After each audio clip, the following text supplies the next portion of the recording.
Hi everyone, welcome back to my another video. Today I'm going to show in this video how to enable video output on your VLC Media Player. So before going to start the video, if not subscribe my channel, please subscribe. So let's start the video. Guys, if you want to enable video output on your VLC Media Player, then I will show you simple method how to do this. First of all, you have to open your VLC Media Player,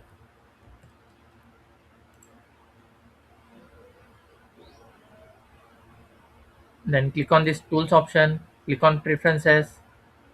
Here you will find video, click on that.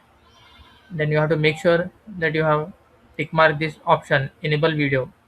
If it is not tick mark, then just check it in this box, then click on save. That's it guys. So in this way you can enable video output on your VLC Media Player.